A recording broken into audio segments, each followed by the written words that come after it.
everyone and welcome back. Most of you are already familiar with the basics of window functions. In this video, we are going to focus on some behaviors that can produce unexpected results if you don't fully understand how window functions actually work.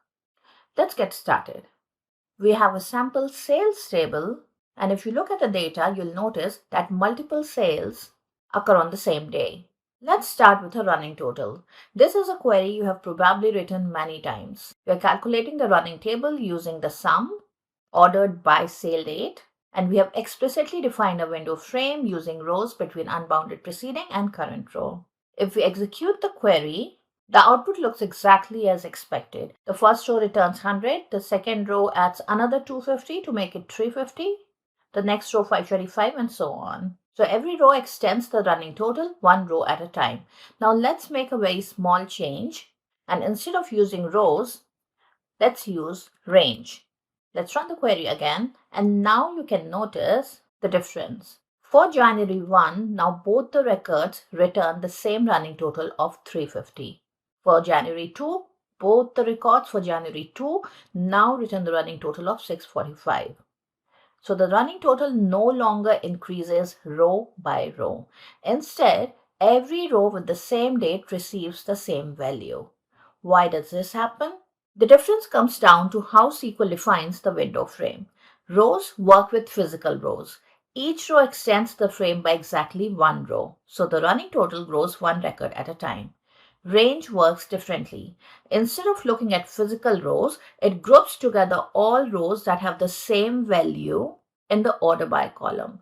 So the sale date is same for these first two records, so it groups them together as one logical group. And that's why both rows receive the same running total. So a good way to remember this difference is this. If you want the calculations to move one record at a time, use rows. If you want SQL to treat duplicate order by values as one group, use range. Whenever your order by column contains duplicates, these two options can produce very different results. Let's move on to another function that catches a lot of developers by surprise. Suppose we want to display the last sale made by each customer. Many developers will write a query like this using last value. We partition by customer ID and order by sale date. And this query looks perfectly fine. Let's execute it. Now let's look at customer 101. The first row returns 250. The second row also returns 250. The third row returns 300 and the fourth row returns 400. But that's not the last sale for the customer. So the first three rows did not return the last sale for the customer. The last sale for the customer is one that he made on 5th of January, which is 400. And the reason here is the window frame. So we have not explicitly defined a window frame, so the query is using the default window frame. The default frame starts at the beginning of the partition. So for example, for row 3, since the frame ends at the current row, the last value is taken as 300. Since the frame stops at the current row, the last value simply returns the last value inside that frame. So same as the current row value. In other words, it's returning the last value it can currently see, not necessarily the last row in the partition. To get the actual last sale, we need to extend the frame. So we need to explicitly specify rows between unbounded preceding and unbounded following. Now the frame will include every row in the partition. So if we run the query again, you will see that now each is correctly displaying the last value for that partition. Now a little quiz for you. Let's go back to the previous query. Let's remove this explicit partition that we defined here. And let's run it again. Why do you think the first two records return the same last sale of 250 and the first record does not return the same value as 100? If you think you know the answer, please do let us know in the comments. So now that we know that last value is frame sensitive, you might wonder, does every window function use a window frame? The answer is no. Let's see which functions use frames and which ones don't. Let's start with a simple example using row number. So here we are assigning a row number based on the sale date. If we execute this query, it will run without any issue and you have the row numbers. Now let's try adding a window frame. So I've added rows between unbounded preceding and current row, and I'm going to execute. And you'll notice that SQL Server now throws an error saying row number might not need a window frame. The same is true for rank, dense rank, and entile. This is because these are ranking functions. They operate on the ordered partition, not on a moving frame. The same idea applies to lag and lead. Even though they use the over clause, they don't calculate over a window frame. Instead, they simply navigate through the ordered rows. So it's useful to separate window functions into two groups. The first group includes aggregate and value functions. Functions like sum, average, min, max, first value, and last value all use window frames. The second group includes ranking, offset, and distribution functions. Functions like row number, rank, dense rank, entile, lag, lead, percent rank, and cumulative distribution don't use window frames. Now let's move on to one of the biggest misconceptions about lag. We often assume that if we need the value from 3 days ago, we can simply use lag with an offset of 3. This is not what lag 3 means. You can see in our data, we have some missing dates. So we have data for 1st January and 2nd January, but we are missing 3rd and 4th. If we execute this query with the offset of 3 for lag and take a look at the value for January 10th, it should have ideally returned the value from January 7th. But January 7th doesn't even exist in this table. It has instead returned the value for January 1st, which is the previous third row for 10th January in the database table. So lag counts rows. It doesn't count days. The offset always represents rows in the ordered result set. It never represents days, weeks, months, or years.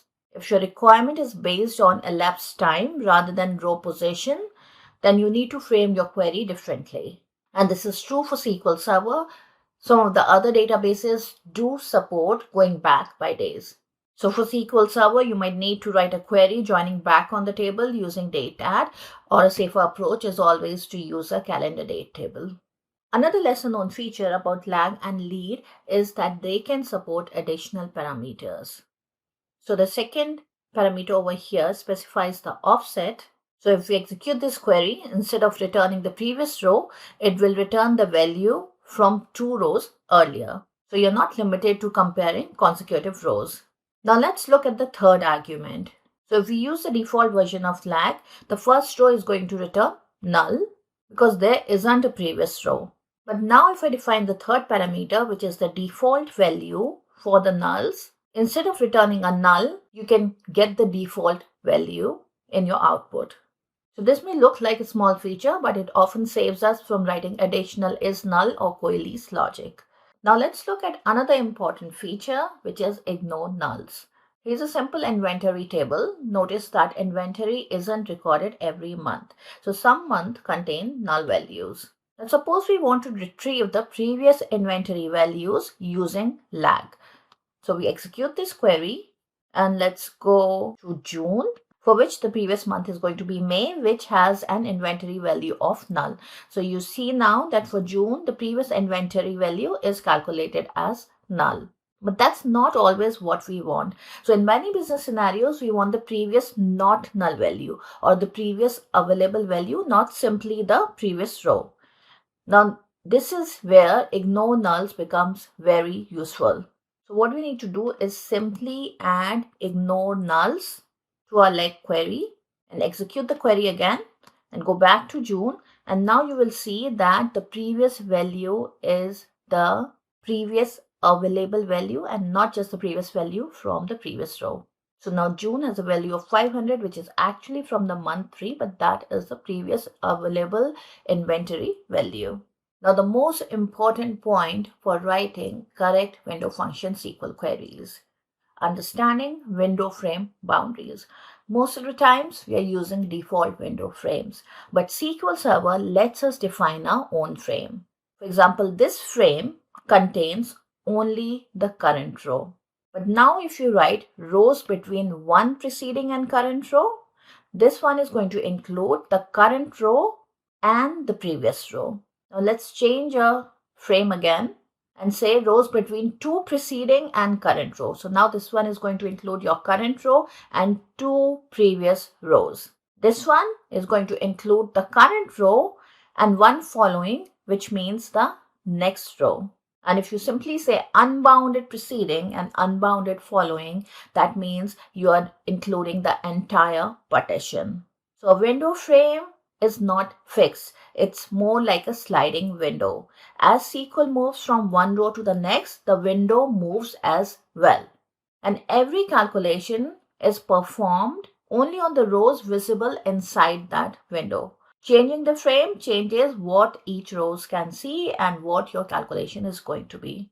And you should keep it in mind because functions like sum, first value, last value can produce completely different results depending on your frame definition. So whenever you get unexpected results from one of these functions, the first thing you should check is the window frame.